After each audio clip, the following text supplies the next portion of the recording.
ഈ ചാനലിന്റെ വളർച്ച എന്ന് പറയുന്ന സുഹൃത്തുക്കളെ നിങ്ങളുടെ സബ്സ്ക്രിപ്ഷനും അതിനോടൊപ്പം തന്നെ നിങ്ങളുടെ സപ്പോർട്ടുമാണ്. ഒത്തിരി സുഹൃത്തുക്കൾ ഇപ്പോഴും സബ്സ്ക്രൈബ് ചെയ്യാതെ കാണുന്നുണ്ട്. ദയവ് ചെയ്ത് സബ്സ്ക്രൈബ് ചെയ്ത് ഈ ചാനൽ ഒന്ന് സപ്പോർട്ട് ചെയ്യുക, സഹായിക്കുക. നമസ്കാരം, PSC ടുഡേ യൂട്യൂബ് ചാനലിലേക്ക് ഏവർക്കും സ്വാഗതം. ഇന്ന് നമ്മൾ നോക്കാൻ പോകുന്നത് നമ്മുടെ LDC 100 Days ചാലഞ്ചിന്റെ ഡേ 29 ആണ്. സുഹൃത്തുക്കൾ ശ്രദ്ധിക്കുക, LDC 100 Days ചാലഞ്ച് ഡേ 29 ആണ് നമ്മൾ നോക്കാൻ പോകുന്നത്.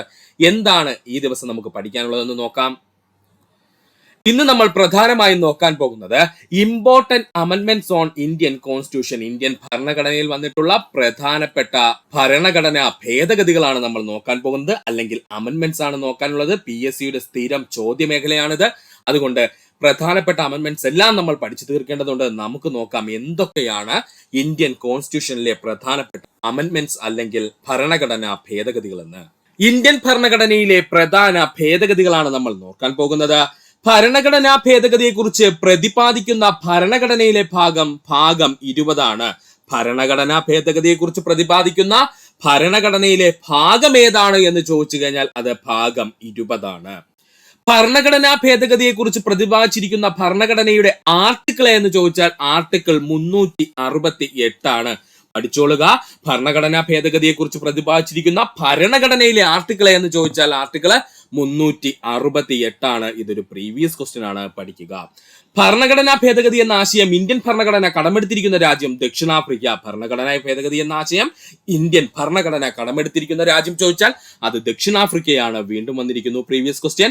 ഭരണഘടനാ ഭേദഗതി ചെയ്യുവാനുള്ള അധികാരം ആർക്ക് മാത്രമാണ്? പാർലമെന്റിന് മാത്രമാണ്. ഭരണഘടന ഭേദഗതി ചെയ്യുവാനുള്ള അധികാരം പാർലമെന്റിന് മാത്രമാണ്. ഇന്ത്യൻ ഭരണഘടന ആദ്യമായി ഭേദഗതി ചെയ്ത വർഷം 1951. ഇന്ത്യൻ ഭരണഘടന ആദ്യമായി ഭേദഗതി ചെയ്ത വർഷം 1951. ഭരണഘടനയെ എങ്ങനെ ഭേദഗതി ചെയ്യാം? ഭരണഘടന എങ്ങനെ ഭേദഗതി ചെയ്യാമെന്നാണ് നമ്മൾ നോക്കുന്നത്. പ്രധാനമായും 3 രീതിയിൽ ഇന്ത്യൻ ഭരണഘടനയെ ഭേദഗതി ചെയ്യാവുന്നതാണ്. പ്രധാനമായിട്ടും 3 രീതിയിൽ ഇന്ത്യൻ ഭരണഘടനയെ ഭേദഗതി ചെയ്യാവുന്നതാണ്. ഒന്നാമതായി പാർലമെന്റിന്റെ കേവല ഭൂരിപക്ഷത്തോടു കൂടി ഭേദഗതി ചെയ്യാം. ഒന്നാമത്തെ പോയിന്റ് എന്താണ്? പാർലമെന്റിന്റെ കേവല ഭൂരിപക്ഷത്തോടു കൂടി ഭരണഘടന നമുക്ക് ഭേദഗതി ചെയ്യാം. രണ്ടാമത്തെ പോയിന്റ് എന്താണ്? പാർലമെന്റിന്റെ പ്രത്യേക ഭൂരിപക്ഷത്തോടു കൂടി ഒരു ഭേദഗതി നമുക്ക് ചെയ്യാവുന്നതാണ്. പാർലമെന്റിന്റെ പ്രത്യേക ഭൂരിപക്ഷത്തോടു കൂടി നമുക്ക് ഭരണഘടന ഭേദഗതി ചെയ്യാവുന്നതാണ്. പാർലമെന്റിന്റെ പ്രത്യേക ഭൂരിപക്ഷത്തോടെയുള്ള ഭേദഗതിയും സംസ്ഥാന നിയമസഭയുടെ പകുതിയുടെ അംഗീകാരവും ലഭിച്ചിട്ടുണ്ടെങ്കിൽ നമുക്കൊരു ഭരണഘടന ഭേദഗതി ചെയ്യാവുന്നതാണ്. പാർലമെന്റിന്റെ പ്രത്യേക ഭൂരിപക്ഷത്തോടെയുള്ള ഭേദഗതിയും സംസ്ഥാന നിയമസഭയുടെ പകുതിയുടെ അംഗീകാരവും ഉണ്ടെങ്കിൽ നമുക്കൊരു ഭേദഗതി ചെയ്യാവുന്നതാണ്. ഇത്രയും ഭാഗം സുഹൃത്തുക്കളെ വ്യക്തമായിട്ട് പഠിക്കാൻ ശ്രമിക്കുക. ഒന്നുകൂടി പറയാം സുഹൃത്തുക്കളെ, ശ്രദ്ധിക്കുക. ഭരണഘടനാ ഭേദഗതിയെ കുറിച്ച് പ്രതിപാദിച്ചിരിക്കുന്ന ഭരണഘടനയിലെ ഭാഗം എന്ന് ചോദിച്ചാൽ ഭാഗം 20 ഭരണഘടനാ ഭേദഗതിയെ കുറിച്ച് പ്രതിപാദിച്ചിരിക്കുന്ന ഭരണഘടനയിലെ ആർട്ടിക്കിൾ എന്ന് ചോദിച്ചാൽ ആർട്ടിക്കിൾ 368 ഭരണഘടനാ ഭേദഗതി എന്ന ആശയം ഇന്ത്യയിൽ ഭരണഘടന കടമെടുത്തിരിക്കുന്ന രാജ്യം ദക്ഷിണാഫ്രിക്കയാണ്. ഭരണഘടനാ ഭേദഗതി ചെയ്യാൻ അധികാരമുള്ളത് ആർക്കാണ്? പാർലമെന്റിന് മാത്രമാണ്. ഇന്ത്യൻ ഭരണഘടന ആദ്യമായി ഭേദഗതി ചെയ്ത വർഷം ചോദിച്ചാൽ അത് 1951. ഭരണഘടന ഏതൊക്കെ രീതിയിൽ നമുക്ക് ഭേദഗതി ചെയ്യാമെന്ന് ചോദിച്ചു കഴിഞ്ഞാൽ പ്രധാനമായിട്ടും 3 രീതിയിലാണ് നമുക്ക് ഭരണഘടനയെ ഭേദഗതി ചെയ്യാൻ കഴിയുന്നത്. പാർലമെന്റിന്റെ കേവല ഭൂരിപക്ഷത്തോടു കൂടി നമുക്ക് ഒരു ഭരണഘടന ഭേദഗതി ചെയ്യാം. പാർലമെന്റിന്റെ പ്രത്യേക ഭൂരിപക്ഷത്തോടു കൂടി നമുക്കൊരു ഭരണഘടന ഭേദഗതി ചെയ്യാം. പാർലമെന്റിന്റെ പ്രത്യേക ഭൂരിപക്ഷത്തോടെയുള്ള ഭേദഗതിയും അതിനോടൊപ്പം തന്നെ സംസ്ഥാന നിയമസഭകളുടെ പകുതി അംഗീകാരവും ഉണ്ടെങ്കിൽ നമുക്ക് ഒരു ഭരണഘടനാ ഭേദഗതി ചെയ്യാവുന്നതാണ്. ഈ പോയിന്റ്സ് സുഹൃത്തുക്കളെ വ്യക്തമായിട്ട് പഠിക്കുക. ഭരണഘടനയിലെ സുപ്രധാന ഭേദഗതികളാണ് നമ്മൾ ഇനി പഠിക്കാൻ പോകുന്നത്. ഭരണഘടനയിലെ പ്രധാനപ്പെട്ട അല്ലെങ്കിൽ സുപ്രധാന ഭേദഗതികളാണ് നമ്മൾ ഇനി പഠിക്കാൻ പോകുന്നത്. ആദ്യമായി പഠിക്കാനുള്ളതാണ് ഒന്നാം ഭരണഘടനാ ഭേദഗതി വർഷം 1951 നമ്മൾ ആദ്യമായി നോക്കാൻ പോകുന്നത്. എന്തൊക്കെയാണ് ഇതിൽ ഇൻക്ലൂഡ് ആയിരിക്കുന്നത് നമുക്കൊന്ന് നോക്കാം. ജുഡീഷ്യൽ അവലോകനത്തിന്റെ സൂക്ഷ്മ പരിശോധനയിൽ നിന്നും ഭൂപരിഷ്കരണങ്ങളും മറ്റു നിയമങ്ങളും സംരക്ഷിക്കുന്നതിനായി 9ാം ഷെഡ്യൂള് കൂട്ടിച്ചേർത്തു. എന്താ പറഞ്ഞത്? ജുഡീഷ്യൽ അവലോകനത്തിന്റെ സൂക്ഷ്മ പരിശോധനയിൽ നിന്നും ഭൂപരിഷ്കരണങ്ങളും അതുമായി ബന്ധപ്പെട്ട മറ്റു നിയമങ്ങളെയും സംരക്ഷിക്കുന്നതിനായിട്ട് 9ാം ഷെഡ്യൂള് ഇന്ത്യൻ ഭരണഘടനയിൽ കൂട്ടിച്ചേർത്തത് 1ാം ഭേദഗതി 1951 ആർട്ടിക്കിൾ 31A, ആർട്ടിക്കിൾ 31B എന്നിവ ഉൾപ്പെടുത്തി. ആർട്ടിക്കിൾ 31A, ആർട്ടിക്കിൾ 31B എന്നിവ ഉൾപ്പെടുത്തി. അഭിപ്രായ സ്വാതന്ത്ര്യത്തിന് 3 പുതിയ മാനദണ്ഡങ്ങൾ കൊണ്ടുവന്നുകൊണ്ട് ആർട്ടിക്കിൾ 19 ഭേദഗതി ചെയ്തു. അഭിപ്രായ സ്വാതന്ത്ര്യത്തിന് 3 പുതിയ മാനദണ്ഡങ്ങൾ കൊണ്ടുവന്നുകൊണ്ട് ആർട്ടിക്കിൾ 19 ഭേദഗതി ചെയ്തു. ഒന്നുകൂടി പറയാം സുഹൃത്തുക്കളെ, ശ്രദ്ധിക്കുക. ഒന്നാം ഭേദഗതി 1951 എന്തൊക്കെയാണ് ഉണ്ടായിരുന്നതെന്ന് ചോദിച്ചാല്, ജുഡീഷ്യൽ അവലോകനത്തിന്റെ സൂക്ഷ്മ പരിശോധനയിൽ നിന്നും ഭൂപരിഷ്കരണങ്ങളെയും അതുമായി ബന്ധപ്പെട്ട നിയമങ്ങളെയും സംരക്ഷിക്കുന്നതിനായിട്ട് 9ാം ഷെഡ്യൂള് കൂട്ടിച്ചേർത്തു. ഇത്രയും പഠിക്കാൻ പറ്റില്ലെങ്കിൽ 9ാം ഷെഡ്യൂള് കൂട്ടിച്ചേർത്ത ഭരണഘടനാ ഭേദഗതി എന്ന് ചോദിച്ചാൽ അത് 1ാം ഭരണഘടനാ ഭേദഗതിയാണ്. ആർട്ടിക്കിൾ 31A, ആർട്ടിക്കിൾ 31B എന്നിവ ഉൾപ്പെടുത്തി ഇന്ത്യൻ ഭരണഘടനയില് അഭിപ്രായ സ്വാതന്ത്ര്യത്തിന് പുതിയതായി 3 മാനദണ്ഡങ്ങൾ കൊണ്ടുവന്നുകൊണ്ട് ആർട്ടിക്കിൾ 19 ഭേദഗതി ചെയ്യുകയും ചെയ്തു. 1ാം ഭേദഗതി 1951. അടുത്തതായി നമുക്ക് പഠിക്കുവാനുള്ളതാണ് 7ാം ഭരണഘടനാ ഭേദഗതി 1956. 7ാം ഭരണഘടനാ ഭേദഗതി നിയമം 1956. ഭാഷയുടെ അടിസ്ഥാനത്തിൽ 14 സംസ്ഥാനങ്ങളും 6 കേന്ദ്രഭരണ പ്രദേശങ്ങളും രൂപീകരിച്ചത് 7ാം ഭരണഘടനാ ഭേദഗതിയിലൂടെയാണ്. PSC ഒരുപാട് തവണ +2 മുതൽ ഡിഗ്രി ലെവൽ വരെയുള്ള എക്സാമുകൾക്ക് പ്രീവിയസ് ആയി ചോദിച്ചതാണ്. പഠിക്കുക. 7ാം ഭരണഘടനാ ഭേദഗതി 1956 ഭാഷയുടെ അടിസ്ഥാനത്തിൽ 14 സംസ്ഥാനങ്ങളും 6 കേന്ദ്രഭരണ പ്രദേശങ്ങളും രൂപീകരിച്ചത്. 2 അതിലധികമോ സംസ്ഥാനങ്ങൾക്ക് ഒരു ഗവർണറെ നിയമിച്ചു. 2 അതിലധികമോ സംസ്ഥാനങ്ങൾക്ക് ഒരു ഗവർണറെ നിയമിച്ചു.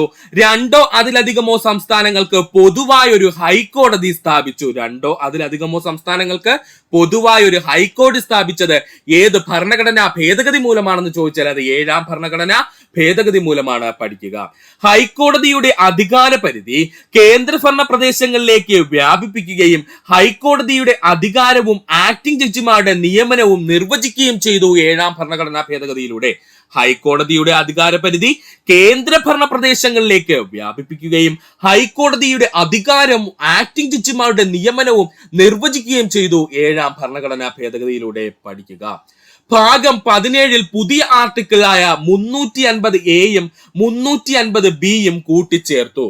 ഭാഗം 17 പുതിയ 2 ആർട്ടിക്കിളുകൾ കൂട്ടിച്ചേർത്തു. ഏതൊക്കെ ആർട്ടിക്കിളാണ് കൂട്ടിച്ചേർത്തത്? 350A-യും 350B എന്നീ ആർട്ടിക്കിളുകളാണ് കൂട്ടിച്ചേർത്തത്. ആർട്ടിക്കിൾ 350A എന്തെന്ന് ചോദിച്ചാൽ, ഭാഷാ ന്യൂനപക്ഷ വിഭാഗത്തിൽപ്പെട്ട കുട്ടികൾക്ക് പ്രാഥമിക വിദ്യാഭ്യാസം മാതൃഭാഷയിലാക്കി മാറ്റണം. എന്താ പറഞ്ഞത്? ആർട്ടിക്കിൾ 350A എന്താ പറഞ്ഞത്? ഭാഷാ ന്യൂനപക്ഷ വിഭാഗത്തിൽപ്പെട്ട, ന്യൂനപക്ഷ വിഭാഗമല്ലേ, ഭാഷാ ന്യൂനപക്ഷ വിഭാഗത്തിൽപ്പെട്ട കുട്ടികൾക്ക് പ്രാഥമിക വിദ്യാഭ്യാസം മാതൃഭാഷയിലാക്കി മാറ്റണം എന്ന് 350A ആർട്ടിക്കിൾ പ്രകാരം പറയുന്നു.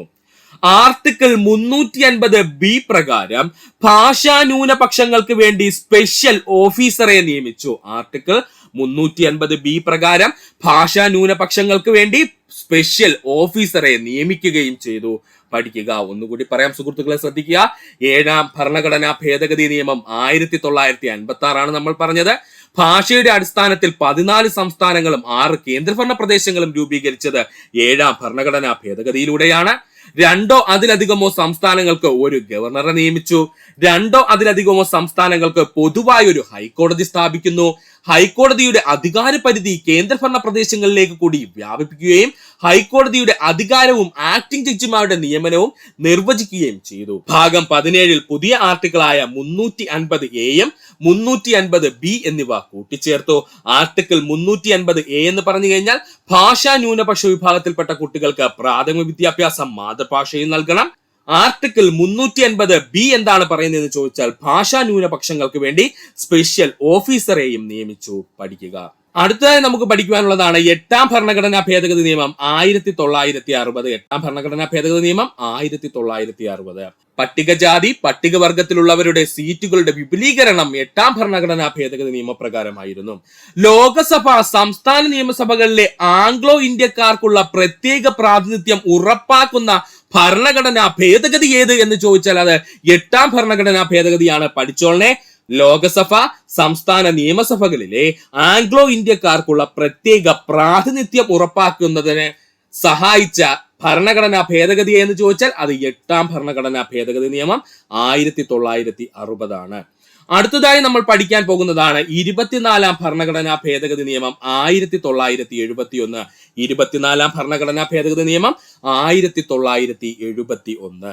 മൗലിക അവകാശങ്ങൾ ഉൾപ്പെടെ ഭരണഘടനയ്ക്ക് ഏതൊരു ഭാഗവും ഭേദഗതി ചെയ്യുവാനുള്ള അവകാശം അല്ലെങ്കിൽ അധികാരം പാർലമെന്റിന് സ്ഥിരീകരിച്ചുകൊണ്ട് ആർട്ടിക്കിൾ 368 ആർട്ടിക്കിൾ 13 എന്നിവയെ ഭേദഗതി ചെയ്തു. എന്താ പറഞ്ഞത്?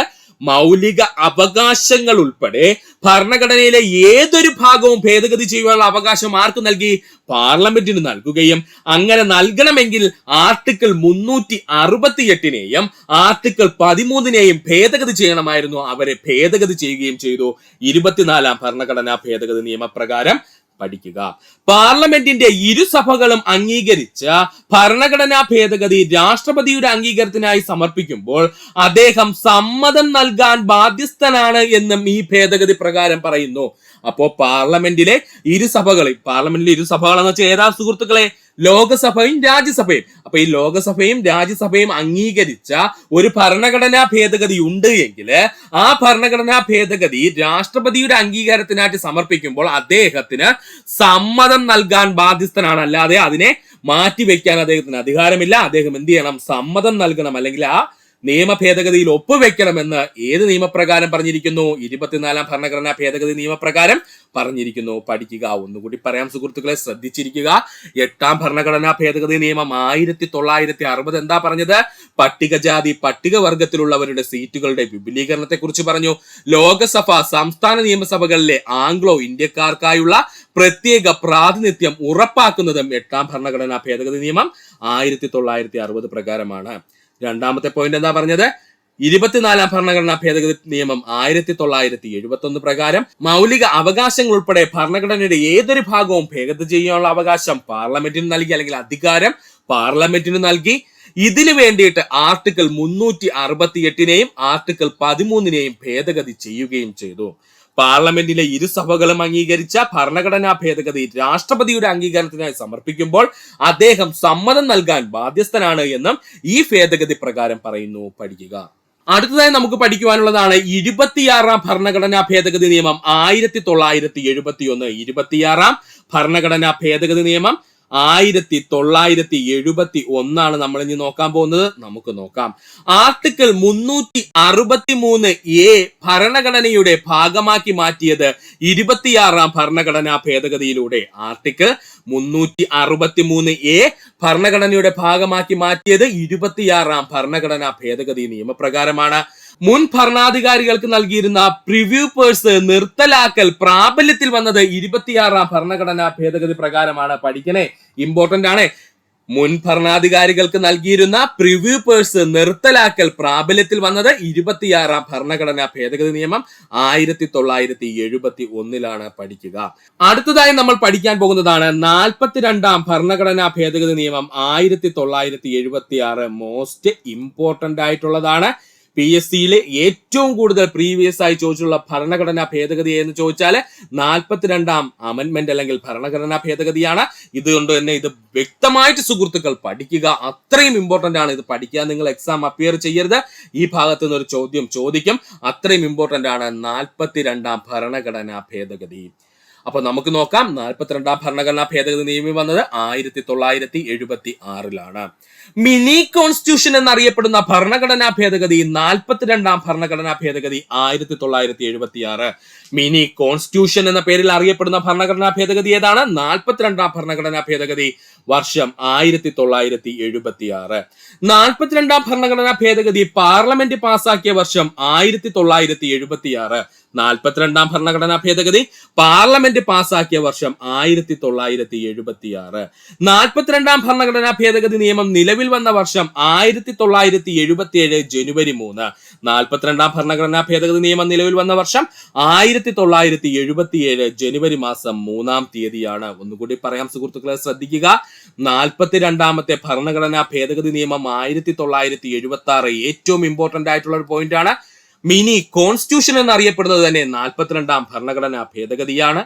42ാം ഭരണഘടനാ ഭേദഗതി പാർലമെന്റ് പാസാക്കിയ വർഷം 1976 42ാം ഭരണഘടനാ ഭേദഗതി നിയമം നിലവിൽ വന്ന വർഷം 1977 ജനുവരി മാസം 3-ാം തീയതി. 1977 ജനുവരി മാസം 3-ാം തീയതി പഠിക്കുക. 42ാം ഭേദഗതി നിലവിൽ വരുമ്പോൾ ഇന്ത്യയുടെ പ്രധാനമന്ത്രി ഇന്ദിരാഗാന്ധി ആയിരുന്നു. 42ാം ഭേദഗതി നിലവിൽ വരുമ്പോൾ ഇന്ത്യയുടെ പ്രധാനമന്ത്രി ആരായിരുന്നു? ഇന്ദിരാഗാന്ധി ആയിരുന്നു. 42ാം ഭേദഗതി നിലവിൽ വരുമ്പോൾ ഇന്ത്യയുടെ രാഷ്ട്രപതി ഫക്രുദ്ദീൻ അലി അഹമ്മദ് ആയിരുന്നു. 42ാം ഭേദഗതി നിലവിൽ വരുമ്പോൾ ഇന്ത്യയുടെ രാഷ്ട്രപതി ഫക്രുദ്ദീൻ അലി അഹമ്മദ് ആയിരുന്നു. ഇന്ദിരാഗാന്ധി ഇന്ത്യൻ പ്രധാനമന്ത്രി പദത്തിൽ ഇരിക്കുമ്പോൾ ആഭ്യന്തര അടിയന്തരാവസ്ഥ പ്രഖ്യാപിച്ച കാലഘട്ടത്തിലാണ് 42ാം ഭേദഗതി നിലവിൽ വരുന്നത്. ഇമ്പോർട്ടന്റ് ആണ്, പഠിച്ചോളേ. ഇന്ദിരാഗാന്ധി ഇന്ത്യൻ പ്രധാനമന്ത്രി പദത്തിൽ ഇരിക്കുമ്പോൾ ആഭ്യന്തര അടിയന്തരാവസ്ഥ പ്രഖ്യാപിക്കുകയും ഈ കാലഘട്ടത്തിലാണ് 42ാം ഭേദഗതി നിലവിൽ വരികയും ചെയ്തത്. 42ാം ഭേദഗതിക്കായി ശുപാർശ ചെയ്ത കമ്മിറ്റിയാണ് സൊരൻ സിംഗ് കമ്മിറ്റി. ഒരുപാട് തവണ PSC പ്രീവിയസ് ആയി ചോദിച്ച ചോദ്യമാണ്. 42ാം ഭരണഘടനാ ഭേദഗതിക്ക് ശുപാർശ ചെയ്ത കമ്മിറ്റി ഏതാണ്? സൊരൻ സിംഗ് കമ്മിറ്റിയാണ്. കമ്മിറ്റി ഏതാണ്? സൊരൻ സിംഗ് കമ്മിറ്റിയാണ്. ഭരണഘടനയുടെ ആമുഖം ഭേദഗതി ചെയ്ത ഏക ഭരണഘടനാ ഭേദഗതി 42ാം ഭരണഘടനാ ഭേദഗതി. ഭരണഘടനയുടെ ആമുഖം ഭേദഗതി ചെയ്ത ഏക ഭരണഘടനാ ഭേദഗതി എന്നറിയപ്പെടുന്നത് 42ാം ഭരണഘടനാ ഭേദഗതിയാണ്. പഠിക്കുക. ഒന്നുകൂടി പറയാം സുഹൃത്തുക്കളെ. 42ാം ഭേദഗതി നിലവിൽ വരുമ്പോൾ ഇന്ത്യയുടെ പ്രധാനമന്ത്രി ഇന്ദിരാഗാന്ധി ആയിരുന്നു. 42ാം ഭേദഗതി നിലവിൽ വരുമ്പോൾ ഇന്ത്യയുടെ രാഷ്ട്രപതി ഫക്രുദ്ദീൻ അലി അഹമ്മദ് ആയിരുന്നു. ഇന്ദിരാഗാന്ധി ഇന്ത്യൻ പ്രധാനമന്ത്രി പദത്തിൽ ഇരിക്കുമ്പോൾ ആഭ്യന്തര അടിയന്തരാവസ്ഥ പ്രഖ്യാപിച്ചിരുന്നു. ഈ കാലഘട്ടത്തിലാണ് 42ാം ഭേദഗതി നിയമം നിലവിൽ വരുന്നത്. 42ാം ഭേദഗതിക്കായി ശുപാർശ ചെയ്ത കമ്മിറ്റി ഏതാണ്? സൊരൻ സിംഗ് കമ്മിറ്റിയാണ്. ഭരണഘടനയുടെ ആമുഖം ഭേദഗതി ചെയ്ത ഏക ഭരണഘടനാ ഭേദഗതി എന്ന് ചോദിച്ചാൽ അത് 42ാം ഭരണഘടനാ ഭേദഗതിയാണ്. പഠിക്കുക. 42ാം ഭരണഘടനാ ഭേദഗതിയിലൂടെ ആമുഖത്തിലുണ്ടായ പ്രധാന മാറ്റങ്ങൾ. ഇതും PSC സ്ഥിരം പ്രീവിയസ് ആയി ചോദിക്കുന്നതാണ്. LGS മുതൽ ഡിഗ്രി വരെയുള്ള ഏതൊരു എക്സാമിനും നമുക്കിത് പ്രതീക്ഷിക്കാം. 42ാം ഭരണഘടനാ ഭേദഗതിയിലൂടെ ആമുഖത്തിലുണ്ടായ മാറ്റങ്ങൾ എന്തൊക്കെയാണെന്ന് നമുക്കൊന്ന് നോക്കാം. പരമാധികാര സ്ഥിതി സമത്വ മതേതര ജനാധിപത്യ റിപ്പബ്ലിക് എന്നാക്കി മാറ്റി. ആദ്യം എന്തായിരുന്നു നമ്മുടെ ആമുഖത്തിൽ ഉണ്ടായിരുന്നത്? പരമാധികാര ജനാധിപത്യ റിപ്പബ്ലിക് എന്നീ 3 വാക്കുകളായിരുന്നു നമ്മളിൽ ഉണ്ടായിരുന്നത്. അതിന് പകരമായിട്ട് പുതുതായിട്ട് എന്താ വന്ന് കൂട്ടിച്ചേർത്തത്? സ്ഥിതി സമത്വ മതേതര ജനാധിപത്യ റിപ്പബ്ലിക് എന്നാക്കി മാറ്റി ഇന്ത്യൻ ഭരണഘടനയുടെ ആമുഖത്തിലെ. മറക്കരുത്, ഇമ്പോർട്ടന്റ് ആണ്. രാഷ്ട്രത്തിന്റെ ഐക്യം എന്ന പ്രയോഗത്തിന് പകരം രാഷ്ട്രത്തിന്റെ ഐക്യവും അഖണ്ഡതയും എന്ന് മാറ്റി. രാഷ്ട്രത്തിന്റെ ഐക്യം എന്ന പ്രയോഗത്തിന് പകരം രാഷ്ട്രത്തിന്റെ ഐക്യവും അഖണ്ഡതയും എന്നാക്കി മാറ്റി. ഇനി സുഹൃത്തുക്കൾക്ക് ഈസി ആയിട്ട് പഠിക്കാനായിട്ട് 42ാം ഭരണഘടനാ ഭേദഗതിയിലൂടെ ആമുഖത്തിൽ കൂട്ടിച്ചേർത്ത 3 വാക്കുകളും നമ്മൾ സെപ്പറേറ്റ് എടുത്ത് പറഞ്ഞിട്ടുണ്ട്. പഠിക്കുക സുഹൃത്തുക്കള്. സ്ഥിതി സമത്വം ഒന്നാമതായിട്ട് ചേർത്ത് എന്താണ്? സ്ഥിതി സമത്വം. രണ്ടാമത്തെ വാക്ക് മതേതരത്വം. മൂന്നാമത്തെ വാക്ക് അഖണ്ഡത. ഇങ്ങനെ 3 വാക്കുകളാണ് 42ാം ഭരണഘടനാ ഭേദഗതിയിലൂടെ ആമുഖത്തിലേക്ക് കൂട്ടിച്ചേർക്കപ്പെട്ട വാക്കുകൾ. ഒന്നുകൂടി പറയാം, ഇമ്പോർട്ടന്റ് ആണ്, ശ്രദ്ധിക്കണേ. 42ാം ഭരണഘടനാ ഭേദഗതിയിലൂടെ ആമുഖത്തിലുണ്ടായ പ്രധാന മാറ്റങ്ങളാണ് നമ്മൾ പറയുന്നത്. ഒന്നാമത്തെ മാറ്റം എന്തായിരുന്നു? പരമാധികാര ജനാധിപത്യ റിപ്പബ്ലിക് എന്നതിനു പകരം പരമാധികാര സ്ഥിതി സമത്വ മതേതര ജനാധിപത്യ റിപ്പബ്ലിക് എന്നാക്കി മാറ്റി. രാഷ്ട്രത്തിന്റെ ഐക്യം എന്നതിന് പ്രയോഗിക്കുന്നതിന് പകരം രാഷ്ട്രത്തിന്റെ ഐക്യവും അഖണ്ഡതയും എന്നാക്കി മാറ്റി. 42ാം ഭരണഘടനാ ഭേദഗതിയിലൂടെ ആമുഖത്തിൽ കൂട്ടിച്ചേർത്ത വാക്കുകളുടെ എണ്ണം 3 ഏതൊക്കെയാണ് ആ വാക്കുകൾ? സ്ഥിതി സമത്വം എന്ന വാക്ക്, മതേതരത്വം എന്ന വാക്ക്, അഖണ്ഡത എന്ന വാക്ക്. ഇത് 3 PSC സ്ഥിരം പ്രീവിയസ് ആയി ചോദിക്കുന്നത്. പഠിക്കുക. 42ാം ഭരണഘടനാ ഭേദഗതിയിലൂടെ കൂട്ടിച്ചേർക്കപ്പെട്ട ഭാഗങ്ങളാണ് നമ്മൾ ഇനി നോക്കാൻ പോകുന്നത്. നമുക്ക് നോക്കാം എന്തൊക്കെ ഭാഗങ്ങളാണ് 42ാം ഭരണഘടനാ ഭേദഗതിയിലൂടെ കൂട്ടിച്ചേർത്തത് എന്ന്. മൗലിക കടമകളെ പറ്റി പ്രതിപാദിക്കുന്ന ഭാഗം 4A ആണ്. മൗലിക കടമകളെ പറ്റി പ്രതിപാദിക്കുന്ന ഭാഗം 4A ആണ്. അതിൽ ആർട്ടിക്കിൾ 51A എന്ത് ചെയ്തു? കൂട്ടിച്ചേർത്തു. ആർട്ടിക്കിൾ 51A എന്ത് ചെയ്തു? കൂട്ടിച്ചേർത്തു. എന്താ ആർട്ടിക്കിൾ 51A എന്ന് പറഞ്ഞു കഴിഞ്ഞാല് 6 വയസ്സ് മുതൽ 14 വയസ്സ് വരെയുള്ള കുട്ടികൾക്ക് വിദ്യാഭ്യാസത്തിനുള്ള സാഹചര്യം ഒരുക്കേണ്ടത് രക്ഷിതാക്കളുടെ മൗലിക കടമയായി ഭരണഘടന നിഷ്കർഷിക്കുന്നു. ഇതാണ് പഠിക്കാനുള്ളത് കേട്ടോ. അപ്പോ മൗലിക കടമകളെ പറ്റി പ്രതിപാദിക്കുന്ന ഭാഗം 4A പുതിയൊരു ആർട്ടിക്കിളായിട്ട് ആർട്ടിക്കിൾ 51A കൂട്ടിച്ചേർത്തു. എന്താണ് ഈ ആർട്ടിക്കിൾ 51A എന്ന് ചോദിച്ചു കഴിഞ്ഞാൽ 6 വയസ്സ് മുതൽ 14 വയസ്സ് വരെയുള്ള കുട്ടികൾക്ക് വിദ്യാഭ്യാസത്തിനുള്ള സാഹചര്യം ഒരുക്കേണ്ടത് രക്ഷിതാക്കളുടെ മൗലിക കടമയാണെന്ന് ഭരണഘടന നിഷ്കർഷിക്കുന്നതാണ് ആർട്ടിക്കിൾ 51A. ട്രൈബ്യൂണുകളെ കുറിച്ച് പ്രതിപാദിക്കുന്ന ഭാഗം 14A ആണ്. ട്രൈബ്യൂണുകളെ കുറിച്ച് പ്രതിപാദിക്കുന്ന ഭാഗം ഏതാണ്? ഇന്ത്യൻ ഭരണഘടനയിലെ 14A ആണ്. അതിൽ ആർട്ടിക്കിൾ 323A എന്നൊരു പുതിയ ആർട്ടിക്കിൾ കൂട്ടിച്ചേർത്തു. ട്രൈബ്യൂണുകളെ കുറിച്ച് പ്രതിപാദിക്കുന്ന ഭാഗമാണ് 14A. അതിൽ ആർട്ടിക്കിൾ 323A എന്നൊരു പുതിയൊരു ആർട്ടിക്കിൾ കൂട്ടിച്ചേർത്തു. എന്താ ആർട്ടിക്കിൾ 323A എന്ന് ചോദിച്ചാൽ അതാണ് അഡ്മിനിസ്ട്രേറ്റീവ് ട്രൈബ്യൂണുകളുടെ രൂപീകരണം. എന്തിന്റെ രൂപീകരണമാ സുഹൃത്തുക്കളെ? അഡ്മിനിസ്ട്രേറ്റീവ് ട്രൈബ്യൂണുകളുടെ രൂപീകരണം. അപ്പൊ എന്താ സുഹൃത്തുക്കളെ അഡ്മിനിസ്ട്രേറ്റീവ് ട്രൈബ്യൂണുകൾ എന്ന് പറഞ്ഞു കഴിഞ്ഞാല് നമുക്ക് നോക്കാം എന്താണെന്ന്. കേന്ദ്ര സംസ്ഥാന തദ്ദേശീയ സ്വയംഭരണ സ്ഥാപനങ്ങളിൽ പൊതുനിയമങ്ങളിലൂടെയും ജീവനക്കാരുടെയും സർവീസ് സംബന്ധമായ തർക്കങ്ങൾ പരിഹരിക്കുന്നതിന് വേണ്ടി സ്ഥാപിച്ചതാണ് അഡ്മിനിസ്ട്രേറ്റീവ് ട്രൈബ്യൂണലുകൾ. ഒന്നുമില്ല, നമ്മുടെ കേന്ദ്ര സംസ്ഥാന തദ്ദേശീയ സ്വയംഭരണ സ്ഥാപനങ്ങളിൽ ജോലി ചെയ്യുന്ന ജീവനക്കാരുടെ സർവീസ് സംബന്ധമായ തർക്കങ്ങൾ പരിഹരിക്കുന്നതിന് വേണ്ടിയിട്ട് സ്ഥാപിച്ചതാണ് അഡ്മിനിസ്ട്രേറ്റീവ് ട്രൈബ്യൂണലുകൾ. ആരാണ്? അഡ്മിനിസ്ട്രേറ്റീവ് ട്രൈബ്യൂണലുകൾ. അഡ്മിനിസ്ട്രേറ്റീവ് ട്രൈബ്യൂണലുകളെ കുറിച്ച് പറഞ്ഞിരിക്കുന്ന ആർട്ടിക്കിൾ ഏതാണ്? ആർട്ടിക്കിൾ 323A ആണ്. ആർട്ടിക്കിൾ 323A ആണ്. അതിനോടൊപ്പം തന്നെ ആർട്ടിക്കിൾ 323Bയും കൂടി കൂട്ടിച്ചേർത്തു. ആർട്ടിക്കിൾ 323B എന്താ പറയുന്നത്? നികുതി പരിഷ്കരണം മുതലായ മറ്റ് ആവശ്യങ്ങൾക്കായുള്ള ട്രൈബ്യൂണുകളുടെ രൂപീകരണം. നികുതി പരിഷ്കരണം മുതലായ മറ്റ് ആവശ്യങ്ങൾക്കായുള്ള ട്രൈബ്യൂണുകളുടെ രൂപീകരണമാണ് ആർട്ടിക്കിൾ 323B പറയുന്നത്. ഒരു കൺഫ്യൂഷനും വേണ്ട സുഹൃത്തുക്കളെ, ഒന്നുകൂടി പറഞ്ഞു തരാം.